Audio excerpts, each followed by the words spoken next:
నమస్తే. జమ్మూ కాశ్మీర్ లో తాజాగా వార్ మాక్ డ్రిల్ నిర్వహించడం జరిగింది. మామూలుగా వార్ మాక్ డ్రిల్స్ అనేది రాష్ట్ర వ్యాప్తంగా కూడా జరిగింది. పంజాబ్లోని అమృత్సర్ అలాగే మరికొన్ని ప్రాంతాల్లో కూడా ఈ మాక్ డ్రిల్ని బ్లాక్అవుట్ మాక్ డ్రిల్ అంటారు. అంటే మొత్తం లైట్లను ఆర్పేసి యుద్ధ సమయంలో సామాన్య ప్రజలు ఏ విధంగా ఉండాలి అనేటువంటి సింపుల్గా చెప్పాలంటే అది దీని మాక్ డ్రిల్ అర్థం. మరి ఇప్పుడు ఈ సిరీస్ ఆఫ్ మాక్ డ్రిల్స్ ఎందుకు నిర్వహిస్తోంది భారత్ అంటే పాకిస్తాన్ మరొక పహల్గామ్ తరహా దాడి లేకపోతే అంతకు మించి దానికంటే మించి దాడి ఏదైనా చేయాలనుకుంటోందా? ఎల్ఓసిలో లైన్ ఆఫ్ కంట్రోల్ వెంబడి అలాంటి ప్రయత్నాలు జరుగుతున్నట్టుగా వార్తలు వినిపిస్తున్నాయి. Asim Munir field marshal, Pakistan field marshal దానికి సంసిద్ధమవుతున్నట్టుగా అంతర్జాతీయ వార్తా ఛానళ్ళలో మనకి కథనాలు వస్తున్నాయి.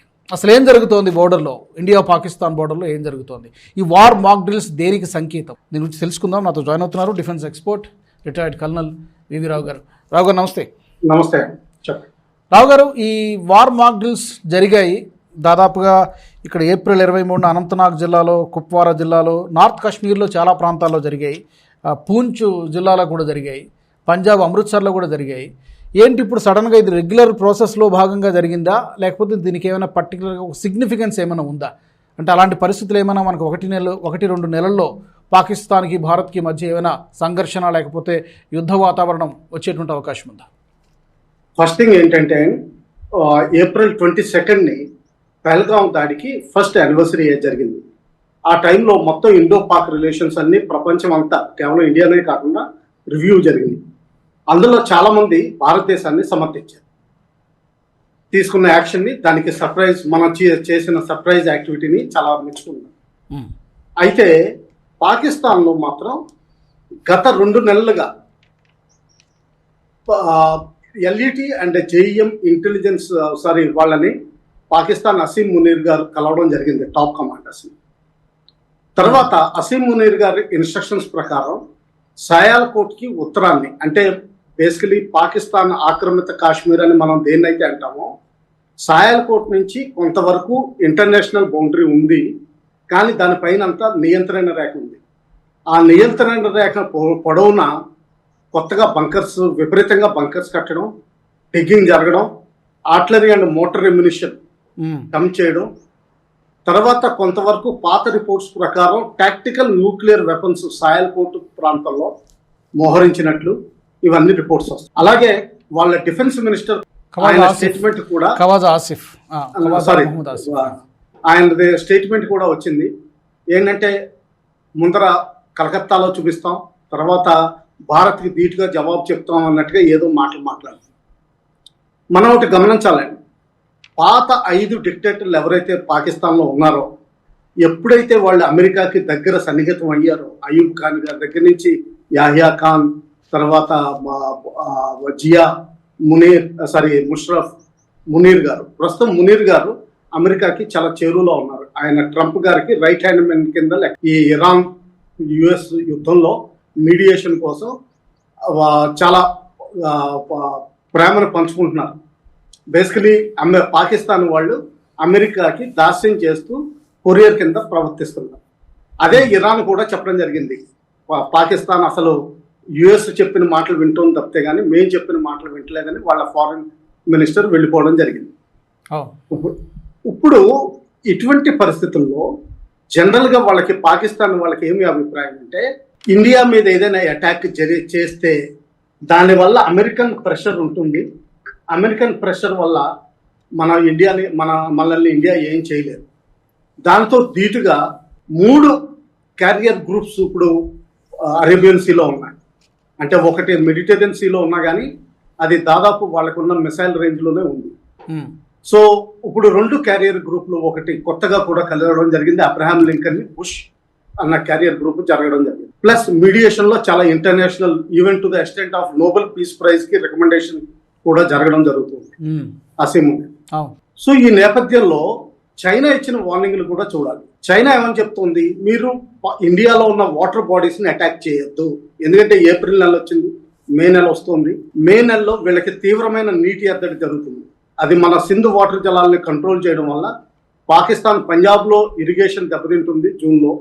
తర్వాత మొత్తం సింధు నదిలో కింద దక్షిణానికి వెళ్ళే కొద్ది కరాచీ వరకు నీటి ఎద్దడి జరుగుతుంది. దీనివల్ల ఇంటర్నేషనలైజ్ చేయాలని చూస్తుంది, కానీ సక్సెస్ఫుల్ కాలేకపోతుంది. ఆల్రెడీ వరల్డ్ బ్యాంక్ మీడియేషన్ ఇవన్నీ ట్రై చేస్తుంది పాకిస్తాన్. సో ఈ సందర్భంలో చూస్తే పాకిస్తాన్ చాలా కాలం నుంచి వేచి చూస్తుంది ఇండియాలో ఒక తీవ్రమైన దుశ్చర్య చేపట్టాలని. అది త్వరలో చేపట్టే అవకాశం ఉంది. మొన్న ఢిల్లీలో జరిగింది, అది ప్రీమెచ్యూర్ గా మనకి దొరికిపోయారు వాళ్ళు. కానీ నెక్స్ట్ టైం మనకి దొరుకుతారు లేదన్నది వాళ్ళు సక్సెస్ అయ్యే అవకాశాలు కొంతవరకు ఉండొచ్చు. ఎందుకంటే ఇప్పుడు ఎలక్షన్స్ జరుగుతున్నాయి. ఎలక్షన్ రిజల్ట్స్ ఏ విధంగా ఉంటాయి అన్నది మనం వేచి చూడాల్సిందే. బహుశా కొంచెం వాళ్ళు అనుకున్న విధంగా వేరుగా ఉంటే బంగ్లాదేశ్ లో ఉన్న ఎల్ఈటి జేఎం క్యాడర్స్ ని మన పశ్చిమ బెంగాల్కి పంపించి అక్కడ ఏదో తీవ్రమైన దుశ్చర్య చేపట్టే అవకాశాలు చాలా మెండుగా కనిపిస్తాయి. అది ఒకవేళ బోర్డర్ లైన్ లో ఉంటే అటు ఇటుగా కాకుండా కొంచెం మెజారిటీలోకి అపోజిషన్ పార్టీ వస్తే అది ఇంకా తీవ్రమయ్యే అవకాశాలు. సో ఏదోటి జరిగే అవకాశాలు కనిపిస్తున్నాయి. ఇంటర్నేషనల్ గా సిఐఏ డైరెక్టర్ కూడా ఒక మాట అన్నారు, ఒక పాత సిఐఏ డైరెక్టర్ కాదు కానీ సీనియర్ అఫీషియల్, అమెరికా ఈ ప్రస్తుత పరిస్థితుల్లో ఒకవేళ ఇండియా మీద అటాక్ ఏదైనా టెర్రరిస్ట్ అటాక్ చేస్తే పాకిస్తాన్ దానికి లాస్ట్ ఇయర్ స్పందించినట్టు భారత్ స్పందించకపోవచ్చు. అది ఎందుకంటే అమెరికా ఉంది దగ్గరలో. దాని గురించి ఈ విధంగా మనం international affairs Indo Pak relations చూస్తున్నాం. దాన్ని బట్టి మనం చాలా అప్రమత్తంగా ఉండాలి. అప్రమత్తంగా ఉండి మనం మే 7th 9th చాలా అప్రమత్తంగా ఉండాలి. లాస్ట్ ఇయర్ ఇదే టైంలో మనం సివిల్ డిఫెన్స్ ఎక్సర్సైజ్ మొత్తం ఆల్ ఓవర్ కంట్రీ చేసాం. ఇప్పుడు మొత్తం కాశ్మీర్ ప్లస్ జమ్మూ ఏరియా అమృత్సర్ వరకు చేయడం జరిగింది. సో మనం సన్నిహితంగానే ఉన్నాం. ఇంకా అలర్ట్గా ఉండాలి, వాళ్ళు ఏ దుశ్చర్య చేపట్టకూడదు. అయితే మీరు చెప్పినట్టుగా లాస్ట్ 1 monthలో 2 సార్లు 3 సార్లు లష్కరే తోయిబా జైషే మహమ్మద్ టాప్ కమాండర్స్ని మునీర్ కలిశారనేది ఒకటైతే ఒక ఆందోళనకరమైనటువంటి వార్త అయితే, మరొకసారి మోర్టార్స్ని ఆర్టిలరీ వాటిని కొంత ఈ వెపన్స్ని వీటన్నిటిని కూడా ఈ పాకిస్తాన్ ఆక్యుపైడ్ జమ్మూ కాశ్మీర్ వెంబడి కూడా మళ్ళీ మోహరించినట్టుగా వస్తున్నాయి. మనకి ఏమైనా అంటే సాటిలైట్ ఇమేజెస్ లాంటివి ఏమైనా మనకు కనబడుతున్నాయా, లేకపోతే మామూలుగా? ఆబ్వియస్లీ, ఎందుకంటే మన ఇండియన్ కొంతమంది కోర్ కమాండర్ కూడా హెచ్చరించడం జరుగుతుంది. ఎస్పెషల్లీ 2 కోర్ కమాండర్ పంజాబ్ లో ఉన్నారు. ఏదైతే కౌంటర్ సాయల్కోట్ ఏరియా ఏదైతే చేస్తుందో ఆ కోర్ కమాండర్ హెచ్చరించడం కూడా జరిగింది. అంటే కొంచెం ఇంటెలిజెన్స్ ఇన్పుట్స్ వస్తున్నాయి.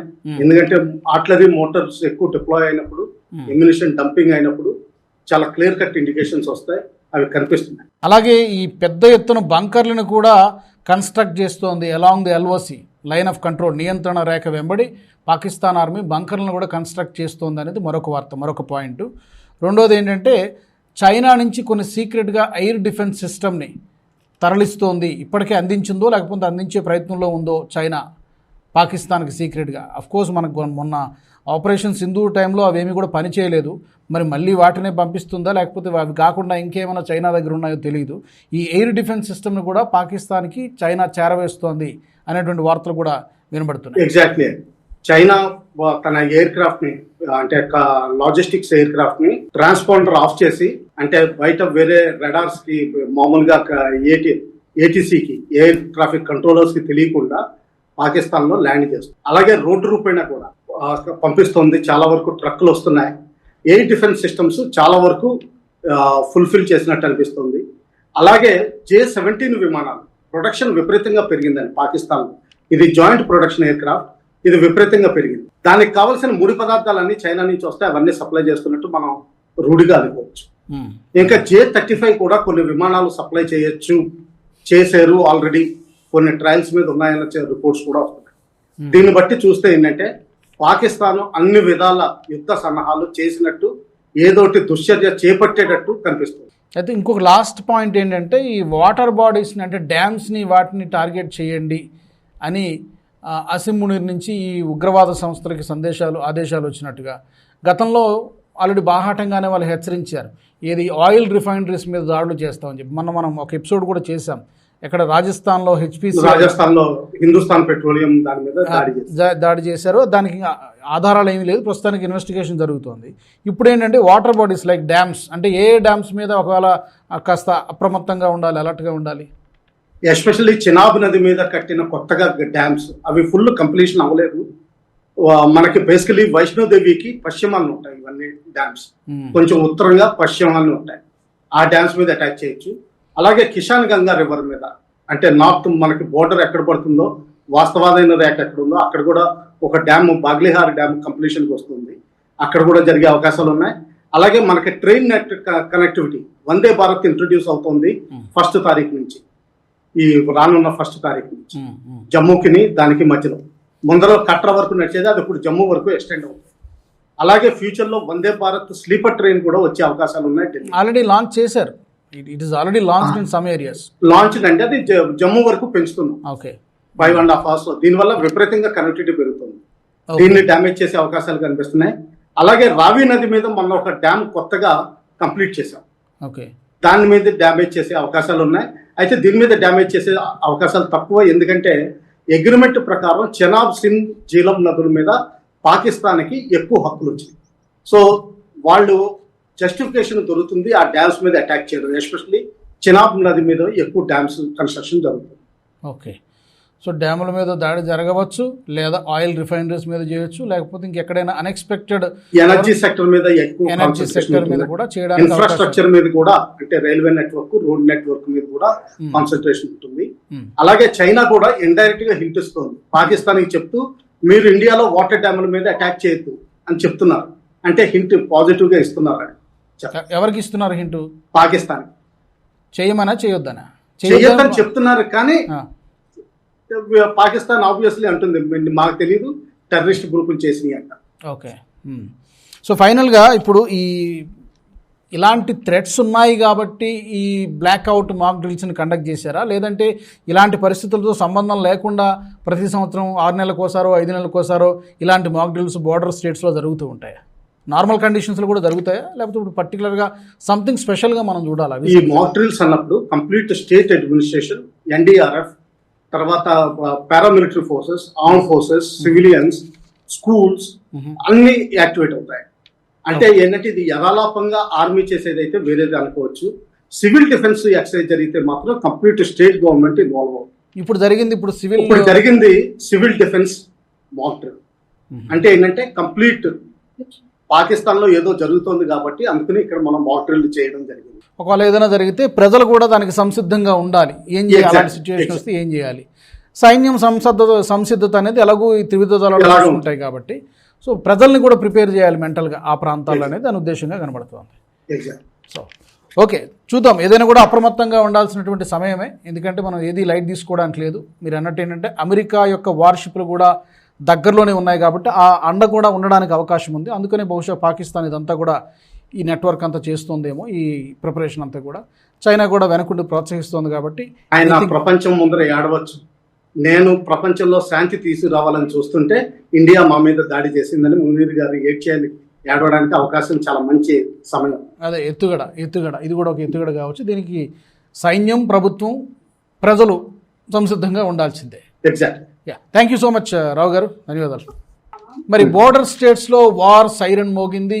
ప్రజల్ని మానసికంగా అన్ని విధాలుగా ప్రిపేర్డ్గా ఉంచేందుకే ఈ సివిల్ మాక్ డ్రిల్ నిర్వహించినట్టుగా తెలుస్తోంది. మరి పాకిస్తాన్ గత 2 నెలల్లో జరిగినటువంటి యాక్టివిటీస్ సస్పీషియస్గా కనబడుతోంది, అనుమానాస్పదంగా కనబడుతోంది. ఏమైనా జరగకపోవచ్చు. కానీ పాకిస్తాన్ని నమ్మలేం కాబట్టి డెఫినెట్గా సైన్యం, త్రివిధ దళాలు సిద్ధంగా ఉండాల్సినటువంటి సమయం అయితే కనిపిస్తోంది. ఇది వాళ్ళ ప్రత్యేక చర్చ. ఈ అంశానికి సంబంధించి మీ వాల్యుబుల్ ఫీడ్బ్యాక్ని తప్పకుండా మీరు కామెంట్ సెక్షన్లో పెట్టండి. అలాగే మా ఛానల్ నుంచి ఇంకా ఎలాంటి అంశాలని, టాపిక్స్ని మీరు కోరుకుంటున్నారో అది కూడా మీరు కామెంట్ సెక్షన్ ద్వారా మాకు తెలియజేయచ్చు. వచ్చే ఎపిసోడ్లో కలుద్దాం. జై హింద్. ఈ వీడియో మీకు నచ్చినట్టయితే లైక్ చేయండి, 10 మందికి షేర్ చేయండి. అలాగే కామెంట్ల రూపంలో మీ అభిప్రాయాలను మాతో పంచుకోండి. Nationalist hub group of channels ను సబ్స్క్రైబ్ చేసుకుని తెలుగునాట జాతీయవాద జర్నలిజాన్ని ప్రోత్సహించండి. ఈ వీడియో కింద ఉన్న బెల్ ఐకాన్ పై క్లిక్ చేయడం మర్చిపోవద్దు.